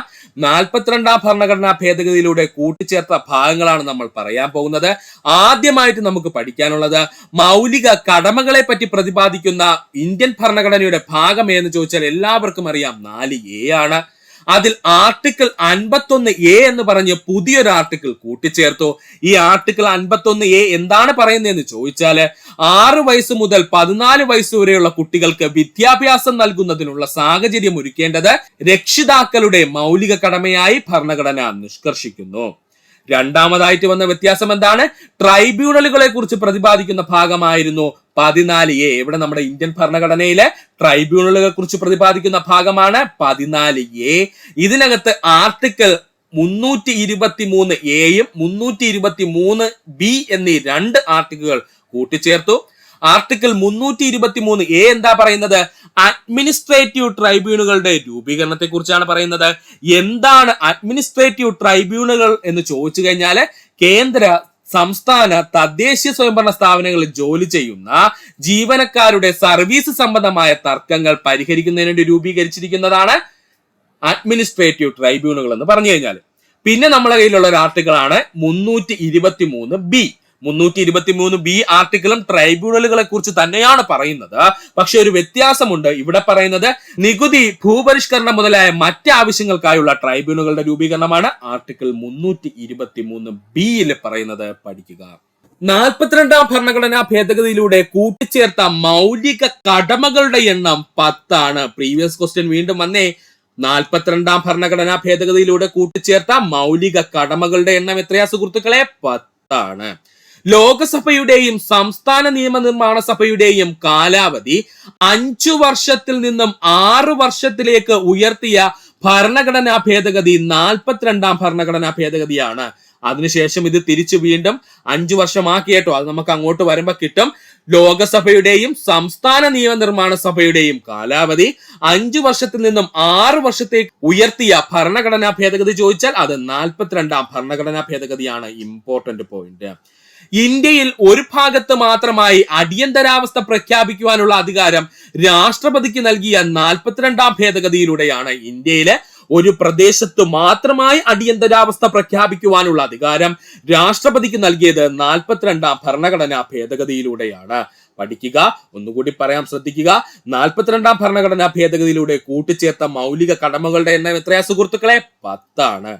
ലോകസഭയുടെയും സംസ്ഥാന നിയമനിർമ്മാണ സഭയുടെയും കാലാവധി 5 വർഷത്തിൽ നിന്നും 6 വർഷത്തിലേക്ക് ഉയർത്തിയ ഭരണഘടനാ ഭേദഗതി 42ാം ഭരണഘടനാ ഭേദഗതി. ഇന്ത്യയിൽ ഒരു ഭാഗത്ത് മാത്രമായി അടിയന്തരാവസ്ഥ പ്രഖ്യാപിക്കുവാനുള്ള അധികാരം രാഷ്ട്രപതിക്ക് നൽകിയത് 42ാം ഭരണഘടനാ ഭേദഗതിയിലൂടെയാണ്. പഠിക്കുക. 1976 42ാം ഭരണഘടനാ ഭേദഗതി പ്രകാരം സംസ്ഥാന ലിസ്റ്റിൽ നിന്നും കൺകറന്റ് ലിസ്റ്റിലേക്ക് മാറ്റപ്പെട്ട വിഷയങ്ങളുടെ എണ്ണം 5 ആണ്. പഠിക്കുക. 1976 42ാം ഭേദഗതി പ്രകാരം സംസ്ഥാന ലിസ്റ്റിൽ ഉണ്ടായിരുന്ന 5 വിഷയങ്ങളെ എടുത്ത് കൺകറന്റ് ലിസ്റ്റിലേക്ക് മാറ്റി. ഏതിലേക്ക് മാറ്റി? കൺകറന്റ് ലിസ്റ്റിലേക്ക് മാറ്റി. അവ ഏതൊക്കെയാണെന്ന് നമുക്കൊന്ന് നോക്കാം. വിദ്യാഭ്യാസം, വനം, അളവ് തൂക്കം, വന്യജീവികളുടെയും പക്ഷികളുടെയും സംരക്ഷണം, സുപ്രീം കോടതിയുടെയും ഹൈക്കോടതിയും ഒഴികെയുള്ള മറ്റു കോടതികളുടെ ഭരണ സമ്പ്രദായം. ഇത്രയും എടുത്ത് എവിടെ നിന്ന് മാറ്റി? നമ്മുടെ സംസ്ഥാന ലിസ്റ്റിൽ നിന്ന് എടുത്തിട്ട് കൺകറന്റ് ലിസ്റ്റിലേക്ക് മാറ്റി. ഒന്നുകൂടി പറയാം, ശ്രദ്ധിക്കുക. 1976 42ാം ഭരണഘടനാ ഭേദഗതി പ്രകാരം സംസ്ഥാന ലിസ്റ്റിൽ ഉണ്ടായിരുന്ന 5 പ്രധാനപ്പെട്ട വിഷയങ്ങളെ എടുത്ത് എങ്ങോട്ട് മാറ്റി? കൺകറന്റ് ലിസ്റ്റിലേക്ക് എന്ത് ചെയ്തു? മാറ്റി. ആ വിഷയങ്ങൾ ഏതൊക്കെയെന്ന് ചോദിച്ചാല് വിദ്യാഭ്യാസം, വനം, അളവ് തൂക്കം, വന്യജീവികളുടെയും പക്ഷികളുടെയും സംരക്ഷണം, അതുപോലെ തന്നെ സുപ്രീം കോടതിയുടെയും ഹൈക്കോടതിയുടെയും ഒഴികെയുള്ള മറ്റു കോടതികളുടെ ഭരണ സമ്പ്രദായവും ആരുടെ കയ്യിലേക്ക് മാറ്റി? കൺകറന്റ് ലിസ്റ്റിലേക്ക് മാറ്റി. പഠിക്കുക. 42ാം ഭരണഘടനാ ഭേദഗതിയിലൂടെ നിർദ്ദേശക തത്വങ്ങൾ കൂട്ടിച്ചേർത്ത അനുച്ഛേദങ്ങളുടെ എണ്ണം 3 ആണ്. 42ാം ഭരണഘടനാ ഭേദഗതിയിലൂടെ നിർദ്ദേശക തത്വങ്ങളിൽ കൂട്ടിച്ചേർത്ത അനുച്ഛേദങ്ങളുടെ എണ്ണം എത്രയാണ്? അല്ലെങ്കിൽ ആർട്ടിക്കിളുകളുടെ എണ്ണം എത്രയാണ്? 3 ആർട്ടിക്കിളാണ് കൂടിച്ചേർത്തത്. Article 39A, article 43A, article 48A, ഇങ്ങനെ 3 പ്രധാനപ്പെട്ട ആർട്ടിക്കിളുകളാണ് ഏതിനകത്ത് കൂട്ടിച്ചേർത്തത്? നമ്മുടെ ഭരണഘടനയിലെ നിർദ്ദേശക തത്വങ്ങളിൽ എന്ത് ചെയ്തത്? കൂട്ടിച്ചേർത്തത്. 42ാം ഭരണഘടനാ ഭേദഗതി പ്രകാരം നമുക്ക് എന്തൊക്കെയാണ് അവയെന്ന് നോക്കാം. ആർട്ടിക്കിൾ 39A എന്തിനെ പറ്റിയാ പറയുന്നത്? എല്ലാവർക്കും തുല്യനീതിയും സൗജന്യമായ നിയമസഹായവും നൽകണമെന്ന് പറഞ്ഞിരിക്കുന്നത് ആർട്ടിക്കിൾ 39A എല്ലാ മനുഷ്യർക്കും തുല്യമായ നീതി ലഭിക്കണം, അതുപോലെ തന്നെ ആ നീതി സൗജന്യമായ നിയമസഹായവും നൽകണമെന്ന് പറഞ്ഞിരിക്കുന്നു ആർട്ടിക്കിൾ 39A പ്രകാരം. ആർട്ടിക്കിൾ 43A വ്യവസായങ്ങളുടെ നടത്തിപ്പും പരിസ്ഥിതി സംരക്ഷണത്തിലും തൊഴിലാളികളുടെ പങ്കാളിത്തം ഉറപ്പാക്കണം. വ്യവസായങ്ങളുടെ നടത്തിപ്പിലും അതുപോലെ പരിസ്ഥിതി സംരക്ഷണത്തിലും തൊഴിലാളികളുടെ പങ്കാളിത്തം ഉറപ്പുവരുത്തണമെന്ന് പറയുന്നതാണ് ആർട്ടിക്കിൾ 43A എന്ന് പറയുന്നത്. ആർട്ടിക്കിൾ 48A എന്തെന്ന് ചോദിച്ചാല് അത് വനങ്ങളും വന്യജീവികളും സംബന്ധിച്ച ആർട്ടിക്കിളാണ്. വനങ്ങളും വന്യജീവികളും സംബന്ധിച്ച ആർട്ടിക്കിളാണ് ആർട്ടിക്കിൾ 48A. ഒരു കൺഫ്യൂഷനും വേണ്ട സുഹൃത്തുക്കളെ, ഒന്നുകൂടി പറഞ്ഞു തരാം. 42ാം ഭരണഘടനാ ഭേദഗതിയിലൂടെ നിർദ്ദേശ തത്വങ്ങളില് പ്രധാനമായിട്ടും 3 ആർട്ടിക്കിളുകൾ നമ്മൾ കൂട്ടിച്ചേർത്തു. അവ ഏതൊക്കെയെന്ന് ചോദിച്ചാൽ article 39A, article 43A, article 48A, ഇങ്ങനെ 3 പ്രധാനപ്പെട്ട ആർട്ടിക്കിളുകൾ എന്ത് ചെയ്തു? കൂട്ടിച്ചേർത്തു നിർദ്ദേശക തത്വങ്ങളില്. ആർട്ടിക്കിൾ 39A എന്ന് ചോദിച്ചാൽ എല്ലാവർക്കും തുല്യനീതിയും സൗജന്യമായ നിയമസഹായവും ഏറ്റവും ഇമ്പോർട്ടന്റ് ആയിട്ട് ഈ ഭാഗത്ത് പഠിക്കേണ്ട പോയിന്റ് ആണ്. പിന്നെ നമ്മൾ എന്താ പറഞ്ഞത്? ആർട്ടിക്കിൾ 43A എന്താണെന്ന് ചോദിച്ചു കഴിഞ്ഞാല് വ്യവസായങ്ങളുടെ നടത്തിപ്പിലും അതുപോലെ തന്നെ പരിസ്ഥിതി സംരക്ഷണത്തിലും തൊഴിലാളികളുടെ പങ്കാളിത്തം ഉറപ്പുവരുത്തണമെന്നാണ് 43A പറയുന്നത്. 48A എന്താണ് പറയുന്നതെന്ന് ചോദിച്ചാൽ വനങ്ങളും അതുപോലെ വന്യജീവികളെയും കുറിച്ച് പറയുന്ന ആർട്ടിക്കിളാണ് ആർട്ടിക്കിൾ 48A. പഠിക്കുക. 1971 സെൻസസിന്റെ അടിസ്ഥാനത്തിൽ 2001 വരെ ലോകസഭയുടെയും മറ്റു സംസ്ഥാന നിയമസഭകളിലെയും സീറ്റുകൾ മരവിപ്പിച്ച ഭരണഘടനാ ഭേദഗതി എന്ന് ചോദിച്ചാൽ അത് 42ാം ഭരണഘടനാ ഭേദഗതിയാണ്. 1971 സെൻസസിന്റെ അടിസ്ഥാനത്തില് 2001 വരെ ലോകസഭയുടെയും മറ്റു സംസ്ഥാന നിയമനിർമ്മാണ സഭകളുടെയും സീറ്റുകള് മരവിപ്പിച്ച ഭരണഘടനാ ഭേദഗതി എന്ന് ചോദിച്ചാൽ അത് 42ാം ഭരണഘടനാ ഭേദഗതിയാണ്. എന്ന് വെച്ചാൽ വല്ല മനസ്സിലായ സുഹൃത്തുക്കളെ? ഒന്നുമില്ല.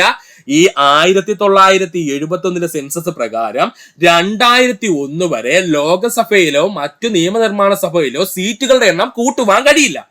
കൂട്ടുവാനോ കുറയ്ക്കുവാനോ കഴിയില്ല. കുറയ്ക്കാൻ സാധിക്കില്ല, കൂട്ടുവാനേ സാധിക്കുള്ളൂ. അപ്പോ കൂട്ടുവാൻ കഴിയില്ല.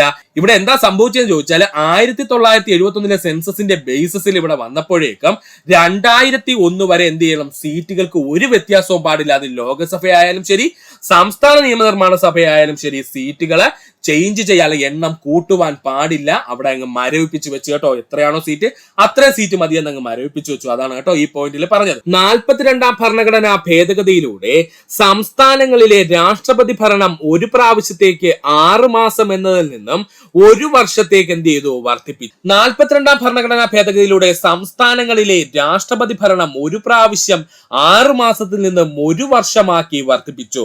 എന്താ പറഞ്ഞത്? 42ാം ഭരണഘടനാ ഭേദഗതിയിലൂടെ സംസ്ഥാനങ്ങളിലെ രാഷ്ട്രപതി ഭരണം ഒരു പ്രാവശ്യത്തേക്ക് 6 മാസത്തിൽ നിന്നും 1 വർഷമായി വർദ്ധിപ്പിച്ചു. പഠിക്കുക. ഗുരുതരമായ ക്രമസമാധാന സാഹചര്യം നേരിടുന്നതിനാൽ സംസ്ഥാനങ്ങളിൽ സായുധ സേനയെ വിന്യസിക്കാൻ കേന്ദ്രത്തെ അധികാരപ്പെടുത്തിയ ഭരണഘടനാ ഭേദഗതിയായിരുന്നു 42ാം ഭരണഘടനാ ഭേദഗതി. നമ്മൾ ഓൾറെഡി പറഞ്ഞു കഴിഞ്ഞിരുന്നു. നാഷണൽ എമർജൻസി നിൽക്കുന്ന സമയത്താണ് ഇന്ദിരാഗാന്ധി 42ാം ഭരണഘടനാ ഭേദഗതി ചെയ്തതെന്ന്.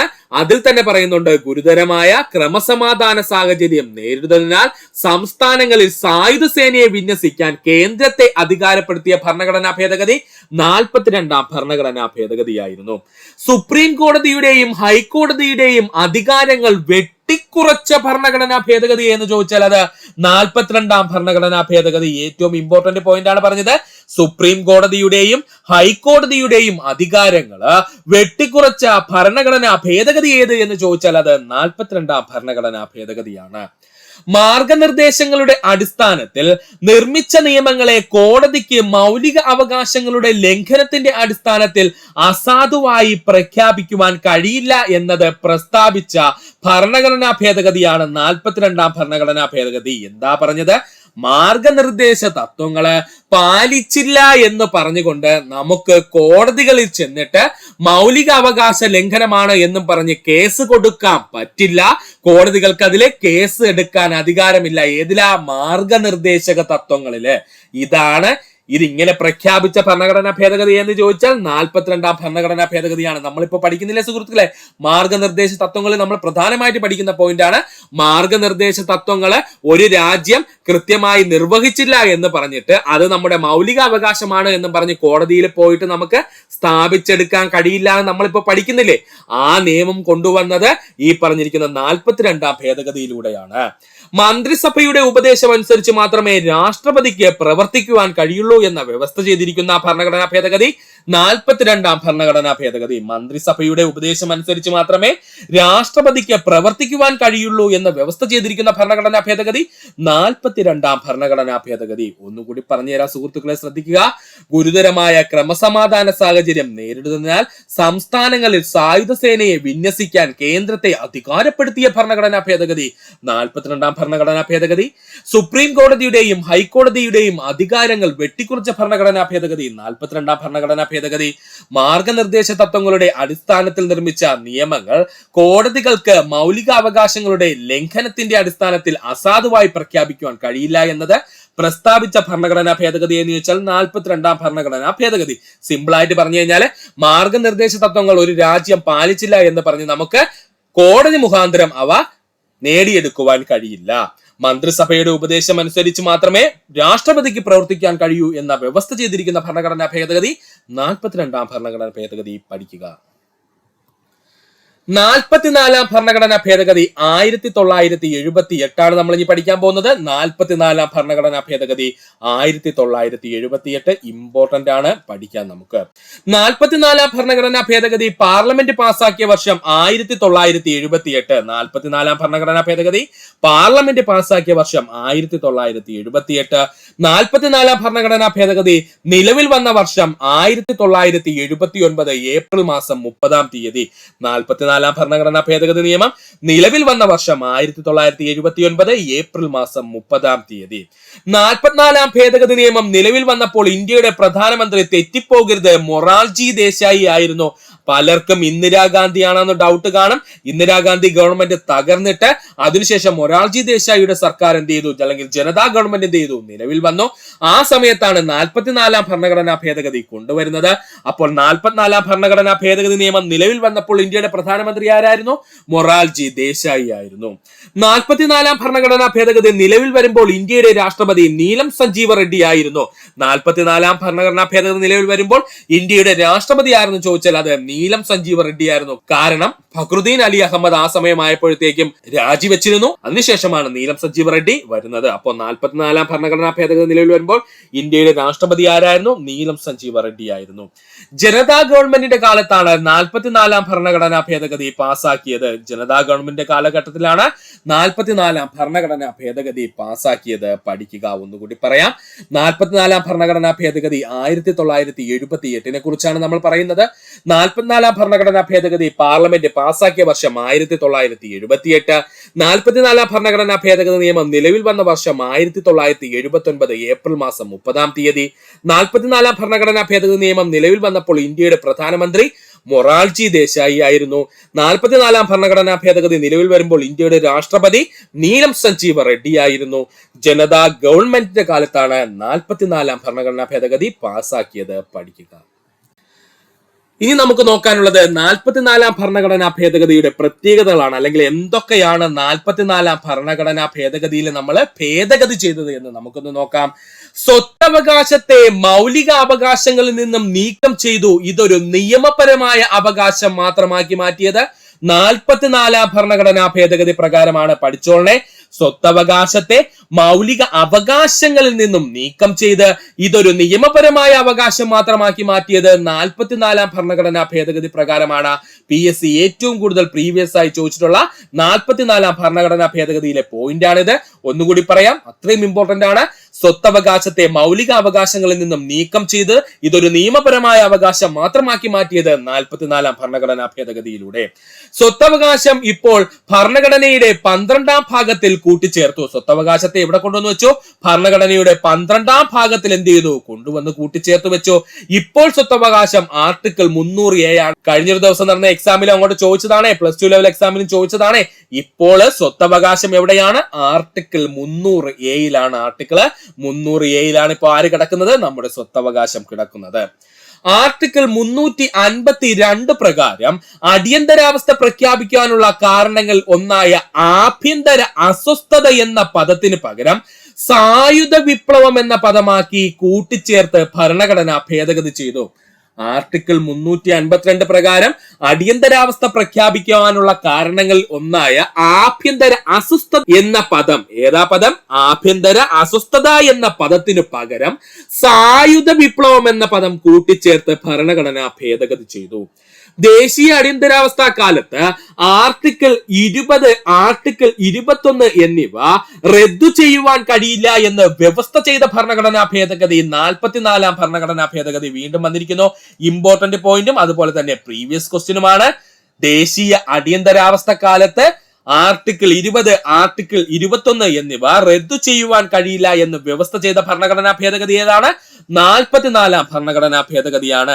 നമ്മൾ പണ്ട് മുതലേ പഠിക്കുന്നതാണ്. അടിയന്തരാവസ്ഥ കാലത്ത് പോലും റദ്ദു ചെയ്യാൻ കഴിയാത്ത ആർട്ടിക്കിൾ ഏതെന്ന് ആർട്ടിക്കിൾ 20ഉം ആർട്ടിക്കിൾ 21 എന്ന് നമ്മൾ പഠിച്ചിരുന്നു. അത് എവിടെയാണ് അത് വന്നത് എന്ന് ചോദിച്ചു കഴിഞ്ഞാൽ ഈ 44ാം ഭേദഗതിയിലൂടെയാണ് അത് കൊണ്ടുവന്നത് കേട്ടോ. അപ്പൊ സുഹൃത്തുക്കളെ, ഇത്രയും പോയിന്റ് വ്യക്തമായിട്ട് പഠിക്കുക.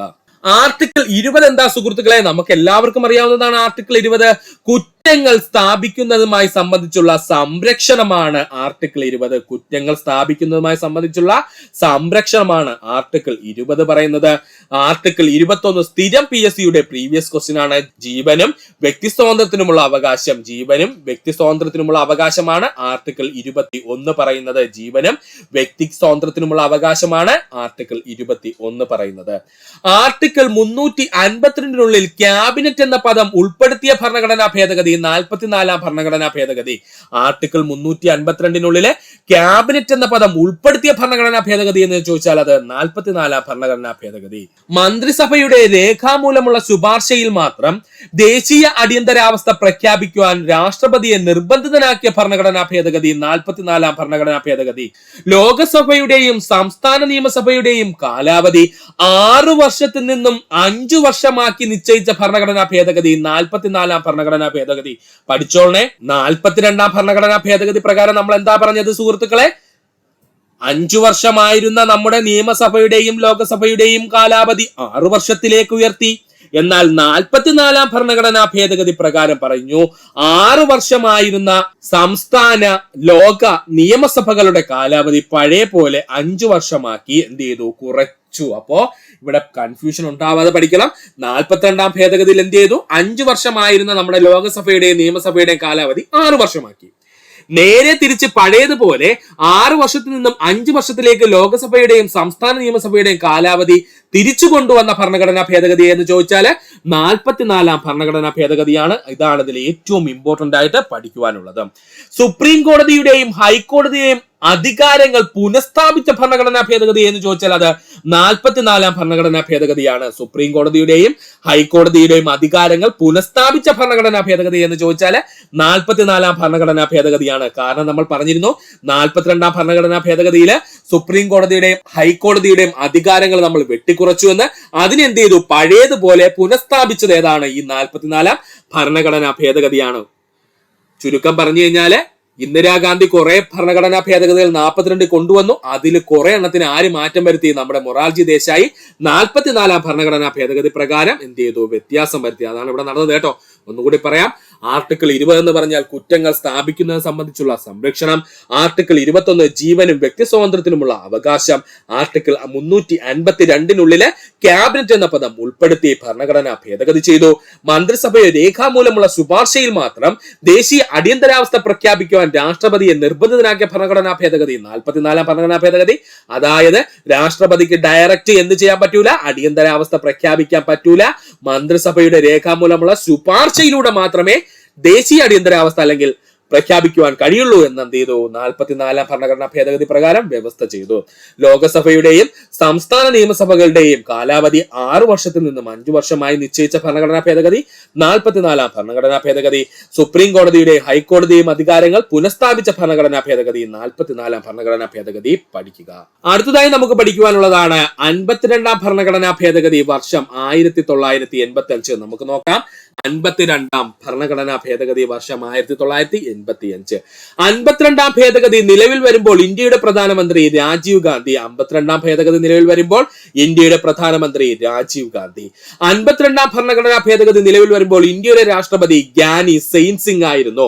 52-ാം ഭരണഘടനാ ഭേദഗതി നിലവിൽ വരുമ്പോൾ ഇന്ത്യയുടെ പ്രധാനമന്ത്രി രാജീവ് ഗാന്ധി ആയിരുന്നു.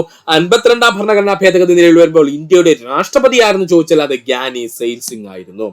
52-ാം ഭരണഘടനാ ഭേദഗതിയുടെ പ്രത്യേകതകളാണ് നമ്മൾ നോക്കാൻ പോകുന്നത്. കൂറുമാറ്റ നിരോധന നിയമം നിലവിൽ വന്നത് 52-ാം ഭരണഘടനാ ഭേദഗതിയിലൂടെയാണ്. Important point. കൂറുമാറ്റ നിരോധന നിയമം നിലവിൽ വന്നത് 52-ാം ഭരണഘടനാ ഭേദഗതി നിയമത്തിലൂടെയാണ്. എന്താ സുഹൃത്തുക്കളെ കൂറുമാറ്റ നിരോധന നിയമം? ഒരാൾ ജനപ്രതിനിധിയായി പാർലമെന്റിലോ സംസ്ഥാന നിയമസഭയിലോ തിരഞ്ഞെടുക്കപ്പെട്ട ശേഷം അയാൾ തിരഞ്ഞെടുപ്പിൽ മത്സരിച്ച് ജയിച്ച പാർട്ടിയുടെ വ്യവസ്ഥകൾക്കെതിരെ പ്രവർത്തിക്കുകയാണെങ്കിൽ അയാളെ അയോഗ്യനായി പ്രഖ്യാപിക്കും. ഇതിനെയാണ് കൂറുമാറ്റ നിരോധന നിയമം മൂലം പറഞ്ഞിരിക്കുന്നത്. അപ്പോൾ എന്താണ് കൂറുമാറ്റ നിരോധന നിയമം എന്ന് ചോദിച്ചു കഴിഞ്ഞാല് ഒരാൾ ജനപ്രതിനിധിയായി പാർലമെന്റിലോ സംസ്ഥാന നിയമസഭയിലോ തിരഞ്ഞെടുക്കപ്പെട്ട ശേഷം അയാൾ തിരഞ്ഞെടുപ്പിൽ മത്സരിച്ച് ജയിച്ച പാർട്ടിയുടെ വ്യവസ്ഥകൾക്കെതിരെ പ്രവർത്തിക്കുകയാണെങ്കിൽ അയാളെ അയോഗ്യനായിട്ട് പ്രഖ്യാപിക്കും. ഇതിനെയാണ് കൂറുമാറ്റ നിരോധന നിയമം മൂലം പറയുന്നത്.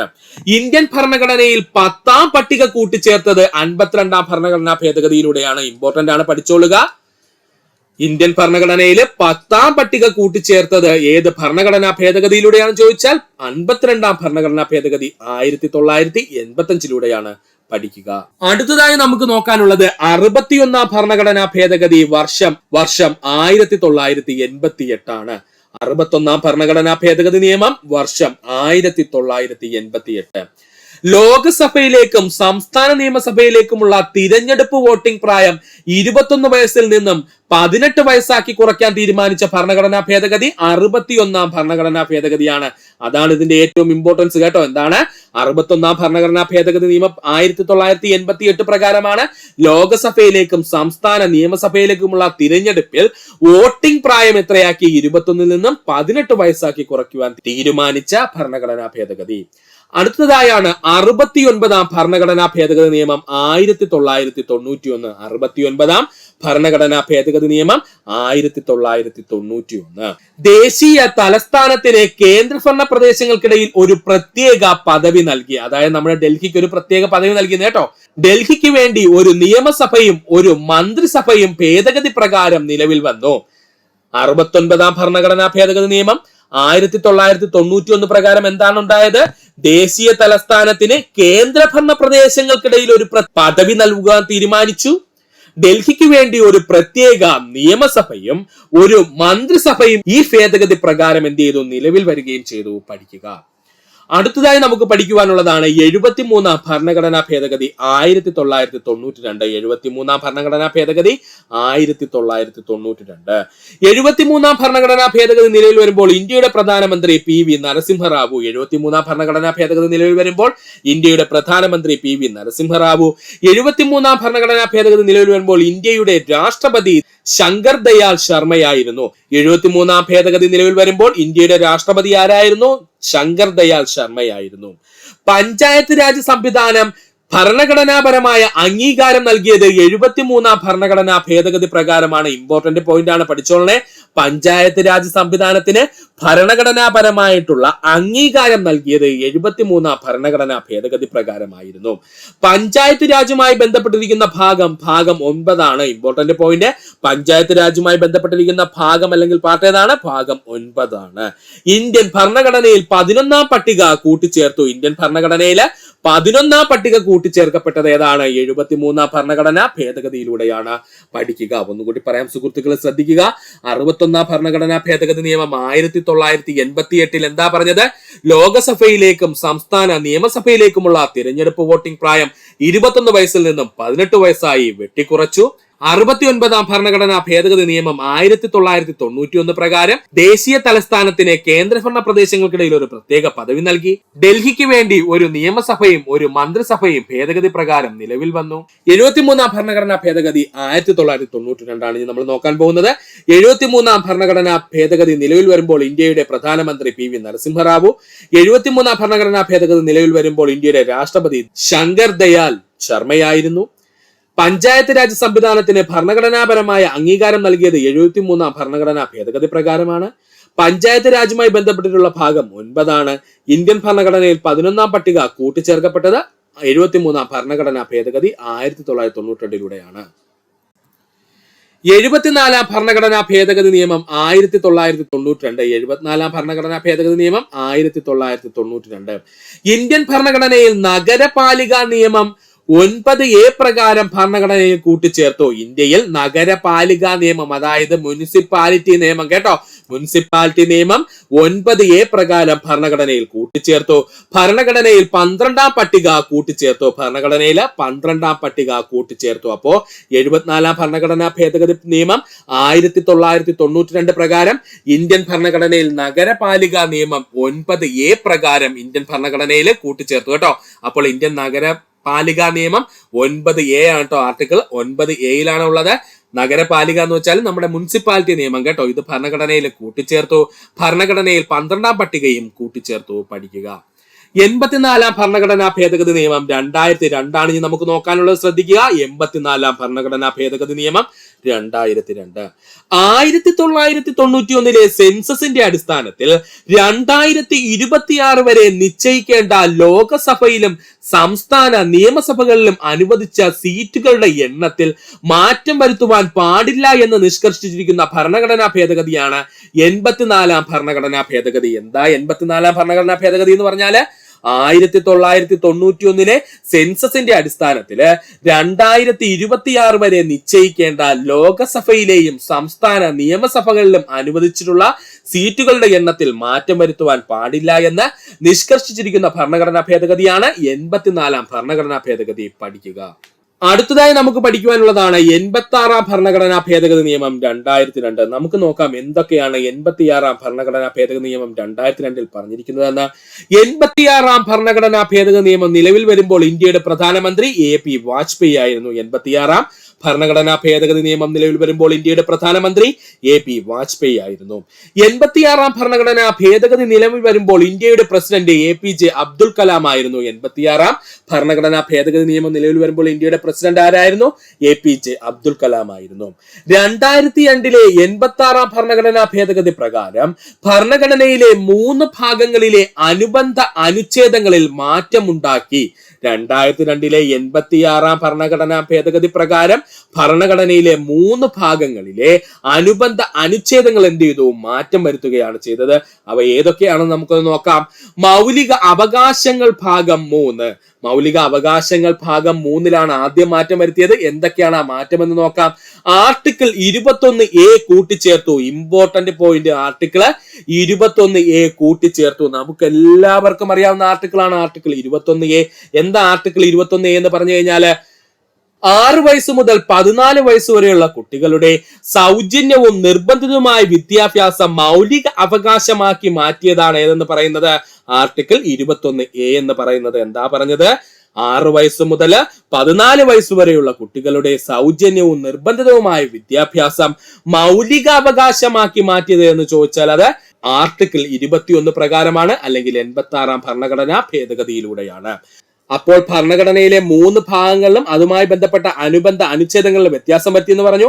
അതിൽ ഒരെണ്ണം നമ്മൾ പറഞ്ഞു കഴിഞ്ഞു, മൗലിക അവകാശം ഭാഗം 3 മാറ്റം വരുത്തി. അടുത്തതാണ് മാർഗനിർദ്ദേശ തത്വങ്ങൾ ഭാഗം 4 മാറ്റം വരുത്തി. മാർഗനിർദ്ദേശ തത്വങ്ങളായിട്ടുള്ള ഭാഗം 4ലാണ് രണ്ടാമത് മാറ്റം വരുത്തിയത്. എന്താണ് ആ മാറ്റം എന്ന് നമുക്കൊന്ന് നോക്കാം. ആർട്ടിക്കിൾ 45 ഭേദഗതി ചെയ്തു. ആർട്ടിക്കിൾ 45 ഭേദഗതി ചെയ്തു. ആർട്ടിക്കിൾ 45 പ്രകാരം 6 വയസ്സിന് താഴെയുള്ള കുട്ടികളുടെ സംരക്ഷണവും വിദ്യാഭ്യാസവും നൽകണമെന്ന് അനുശാസിക്കുന്നു. ആർട്ടിക്കിൾ 45 പ്രകാരം 6 വയസ്സിന് താഴെയുള്ള കുട്ടികൾക്ക് സംരക്ഷണവും വിദ്യാഭ്യാസവും നൽകണമെന്ന് അനുശാസിക്കുന്നു. അപ്പോ മാർഗനിർദ്ദേശ തത്വങ്ങൾ ഭാഗം 4 എന്ത് ചെയ്തു? നമ്മൾ അമെൻമെന്റ് ചെയ്തു, അല്ലെങ്കിൽ ഭേദഗതി ചെയ്തു. രണ്ടാമതായിട്ട് അതിനകത്ത് ആർട്ടിക്കിൾ 45 ഭേദഗതി ചെയ്തത്. എന്താ ആ ഭേദഗതി എന്ന് ചോദിച്ചാല് 6 വയസ്സിന് താഴെയുള്ള കുട്ടികൾക്ക് സംരക്ഷണവും വിദ്യാഭ്യാസവും നൽകണമെന്ന് അനുശാസിച്ചു ആർട്ടിക്കിൾ 45 പ്രകാരം. ഇനി മൂന്നാമതായിട്ട് നമ്മൾ മാറ്റം വരുത്തിയത് മൗലിക കടമകളിലാണ്. അതായത് ഭാഗം 4A നമ്മൾ പിന്നെ വ്യത്യാസം വരുത്തിയത്. എന്തായിരുന്നു ആ വ്യത്യാസം എന്ന് നോക്കാം, അല്ലെങ്കിൽ മൗലിക കടമകൾ വരുത്തിയ ഭേദഗതി എന്താണെന്ന് നമുക്ക് നോക്കാം. ആർട്ടിക്കിൾ 51A ഭേദഗതി വരുത്തി 11ാമതായി ഒരു മൗലിക കടമ കൂടി കൂട്ടിച്ചേർത്തു. ആർട്ടിക്കിൾ 51A ഭേദഗതി വരുത്തി 11ാമതായി ഒരു മൗലിക കടമ കൂടി കൂട്ടിച്ചേർത്തു. 51A ക്ലോസ് K ആണ് ഇപ്പോൾ അത്. 51A ക്ലോസ് K ആണ് നമ്മൾ അവിടെ അമെൻമെന്റ് ചെയ്ത് കയറ്റിയത്. അതെന്താണെന്ന് ചോദിച്ചാൽ 6 വയസ്സിനും 14 വയസ്സിനും ഇടയിലുള്ള കുട്ടികളുടെ വിദ്യാഭ്യാസത്തിനുള്ള സാഹചര്യം ഒരുക്കുക എന്നുള്ളതായിരുന്നു പറഞ്ഞിരിക്കുന്നത്. അപ്പോൾ ഇങ്ങനെ 3 പ്രധാനപ്പെട്ട ഭാഗങ്ങളാണ് 86ാം ഭരണഘടനാ ഭേദഗതി പ്രകാരം നമ്മൾ ഭേദഗതി ചെയ്തത്. പഠിക്കുക. 89ാം ഭരണഘടനാ ഭേദഗതി 2003. 89ാം ഭരണഘടനാ ഭേദഗതി 2003 നമ്മൾ കടക്കാൻ പോകുന്നത്. ആർട്ടിക്കിൾ 338 പ്രകാരം പട്ടികജാതിക്കാർക്കുള്ള ദേശീയ കമ്മീഷന്റെ രൂപീകരണം. ആർട്ടിക്കിൾ 338 പ്രകാരം പട്ടികജാതിക്കാർക്കായുള്ള ദേശീയ കമ്മീഷന്റെ രൂപീകരണം. ആർട്ടിക്കിൾ 338A പ്രകാരം പട്ടികവർഗക്കാർക്കായുള്ള ദേശീയ കമ്മീഷൻ എന്നിങ്ങനെ 2 കമ്മീഷനുകളുടെ രൂപീകരണമാണ് പ്രധാനമായും 89ാം ഭരണഘടനാ ഭേദഗതി 2003 പറയുന്നത്. അപ്പോൾ 89ാം ഭരണഘടനാ ഭേദഗതി 2003 എന്താ പറഞ്ഞിരിക്കുന്നത്? ആർട്ടിക്കിൾ 338 പ്രകാരം പട്ടികജാതിക്കാർക്കായുള്ള ദേശീയ കമ്മീഷന്റെ രൂപീകരണവും ആർട്ടിക്കിൾ 338A പ്രകാരം പട്ടിക വർഗക്കാർക്കായുള്ള ദേശീയ കമ്മീഷൻ, ഇങ്ങനെ 2 ദേശീയ കമ്മീഷന്റെ രൂപീകരണമാണ് 89ാം ഭരണഘടനാ ഭേദഗതി 2003 പ്രകാരം നിലവിൽ വന്നത്. പഠിക്കുക. അടുത്തതായി നമ്മൾ നോക്കാൻ പോകുന്നത് 91 ഭരണഘടനാ ഭേദഗതി നിയമം 2003 ശ്രദ്ധിക്കുക. 91 ഭരണഘടനാ ഭേദഗതി നിയമം 2003. കേന്ദ്രത്തിലും സംസ്ഥാനത്തിലുമുള്ള മന്ത്രിമാരുടെ എണ്ണം യഥാക്രമം ലോകസഭയിലും സംസ്ഥാന ലെജിസ്ലേറ്റീവ് അസംബ്ലിയിലുമുള്ള ആകെ അംഗങ്ങളുടെ 15% കൂടുവാൻ പാടില്ല എന്ന് വ്യവസ്ഥ ചെയ്തിരിക്കുന്നതാണ് 91 ഭരണഘടനാ ഭേദഗതി നിയമം 2003. ഒന്നുമില്ല സുഹൃത്തുക്കളെ, സിമ്പിൾ ആയിട്ട് പറഞ്ഞു തരാം. നമ്മുടെ കേരള നിയമസഭയിലെ എത്ര ലെജിസ്ലേറ്റീവ് അസംബ്ലി സീറ്റുകളുണ്ട്, അല്ലെങ്കിൽ എത്ര MLA സീറ്റുകളുണ്ട്? നമുക്ക് 140 സീറ്റല്ലേ സുഹൃത്തുക്കളെ ഇപ്പോൾ ഉള്ളത്.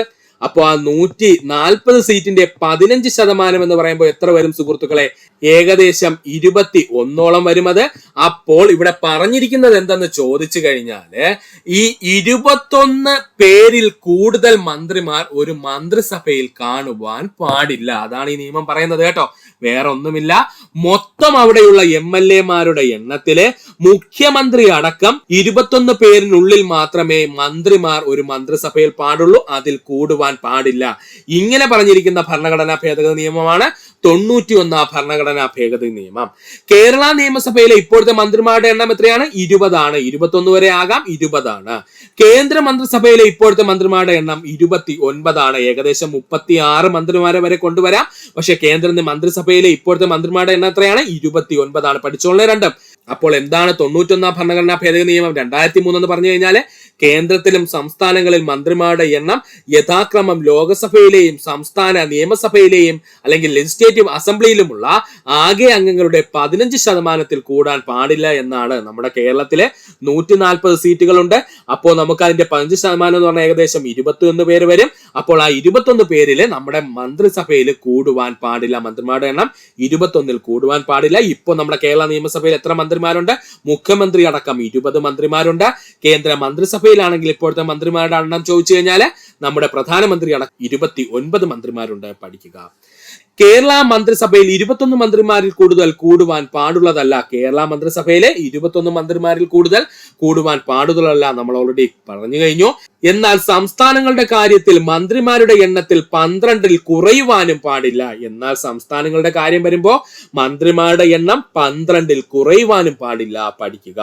കൂറുമാറ്റ നിരോധന നിയമപ്രകാരം അയോഗ്യനാക്കപ്പെട്ട ഒരു MP അല്ലെങ്കിൽ MLA-യോ അയോഗ്യതയുടെ കാലാവധി അവസാനിക്കുന്നത് വരെ മന്ത്രിയായി നിയമിക്കാൻ പാടില്ല എന്ന് വ്യവസ്ഥ ചെയ്തിരിക്കുന്ന ഭരണഘടനാ ഭേദഗതി 91 ഭരണഘടനാ ഭേദഗതിയാണ്. കൂറുമാറ്റ നിരോധന നിയമപ്രകാരം അയോഗ്യനാക്കപ്പെട്ട ഒരു MP-യോ അല്ലെങ്കിൽ ഒരു MLA-യോ അയോഗ്യതയുടെ കാലാവധി അവസാനിക്കുന്നതിന് മുമ്പ് മന്ത്രിയായി നിയമിക്കാൻ പാടില്ല എന്ന് വ്യവസ്ഥ ചെയ്തിരിക്കുന്ന ഭരണഘടനാ ഭേദഗതി 91 ഭരണഘടനാ ഭേദഗതി. പഠിക്കുക. 97 ഭരണഘടനാ ഭേദഗതി നിയമം 2011. 97 ഭരണഘടനാ ഭേദഗതി നിയമം 2011 സഹകരണ സംഘങ്ങൾക്ക് ഭരണഘടനാപരമായ സംരക്ഷണം നൽകുന്ന ഭേദഗതിയാണ് 97 ഭരണഘടനാ ഭേദഗതി. പഠിക്കണേ. 97 ഭരണഘടനാ ഭേദഗതി 2011 എന്താ പറയുന്നത്? സഹകരണ സംഘങ്ങൾക്ക് ഭരണഘടനാപരമായ സംരക്ഷണം നൽകുന്ന ഭേദഗതിയാണ് 97 ഭരണഘടനാ ഭേദഗതി. പഠിക്കുക. അടുത്തതാണ് 100ാം ഭരണഘടനാ ഭേദഗതി നിയമം 2015. 100ാം ഭരണഘടനാ ഭേദഗതി നിയമം 2015 ഇന്ത്യ ബംഗ്ലാദേശ് അതിർത്തി പ്രദേശങ്ങൾ പരസ്പരം കൈമാറാൻ 100ാം ഭരണഘടനാ ഭേദഗതി നിയമപ്രകാരമാണ് തീരുമാനിച്ചത്. ഇത് 119ാമത് ഭേദഗതി ബില്ലായാണ് അവതരിപ്പിച്ചത്. ഇവിടം തൊട്ട് നമ്മൾ ബില്ല് കൂടി ഒന്ന് പഠിച്ചോളണം, കാരണം PC പ്രീവിയസ് ആയി ചോദിക്കാറുണ്ട്. അപ്പോ 100ാം ഭരണഘടനാ ഭേദഗതി നിയമം 2015 നിലവിൽ വരുന്നത് എന്തിനു വേണ്ടിയിട്ടാണെന്ന് ചോദിച്ചാല്, ഇന്ത്യ ബംഗ്ലാദേശ് അതിർത്തി പ്രദേശങ്ങൾ പരസ്പരം കൈമാറാനായിട്ട് 100ാം ഭരണഘടനാ ഭേദഗതി നിയമപ്രകാരമാണ് ചെയ്തത്. ഇത് 119ാം ഭേദഗതി ബില്ലായാണ് അവതരിപ്പിച്ചത്. എത്രാമത്തെ ബില്ലായി അവതരിപ്പിച്ചത്? 119ാം ഭരണഘടനാ ഭേദഗതി ബില്ലായിട്ടാണ് അവതരിപ്പിച്ചത്. പാർലമെന്റ് ഈ നിയമം പാസാക്കിയ വർഷം 2015 മെയ് 7 ആണ്. പാർലമെന്റ് 100ാം ഭരണഘടനാ ഭേദഗതി നിയമം പാസാക്കിയ വർഷം 2015 മെയ് 7 ആണ്. ഇന്ത്യയിൽ ഉൾപ്പെട്ട 111 പ്രദേശങ്ങളെ ബംഗ്ലാദേശിലേക്കും ബംഗ്ലാദേശിൽ ഉൾപ്പെട്ട 51 പ്രദേശങ്ങളിലെ ഇന്ത്യയിലേക്കും പരസ്പരം കൈമാറ്റം ചെയ്തു. ഈ പ്രക്രിയയിലൂടെ ഇന്ത്യയിൽ ഉൾപ്പെട്ട 111 പ്രദേശങ്ങളെ ബംഗ്ലാദേശിലേക്കും ബംഗ്ലാദേശിൽ ഉൾപ്പെട്ട 51 പ്രദേശങ്ങളെ ഇന്ത്യയിലേക്കും പരസ്പരം കൈമാറിയത് ഈ ഭരണഘടനാ ഭേദഗതിയിലൂടെയാണ്. പഠിക്കുക. അടുത്തതായി നമുക്ക് പഠിക്കുവാനുള്ളതാണ് 101 ഭരണഘടനാ ഭേദഗതി 2016. 101 ഭരണഘടനാ ഭേദഗതി 2016 മോസ്റ്റ് ഇമ്പോർട്ടന്റ് പോയിന്റ് ആണ് പറയുന്നത്, സുഹൃത്തുക്കൾ പഠിക്കുക. GST ഭരണഘടനയിൽ ഉൾപ്പെടുത്തിയ ഭരണഘടനാ ഭേദഗതി എന്ന് ചോദിച്ചാൽ അത് 101 ഭരണഘടനാ ഭേദഗതിയാണ്. GST ഭരണഘടനയിൽ ഉൾപ്പെടുത്തിയ ഭരണഘടനാ ഭേദഗതി ഏതാ സുഹൃത്തുക്കളെ? 101 ഭരണഘടനാ ഭേദഗതി 2016 ഇത് 122ാമത് ബില്ലായാണ് അവതരിപ്പിച്ചത്. ബില്ല് സഹിതം PSC പ്രീവിയസ് ചോദിച്ചിട്ടുണ്ടേ.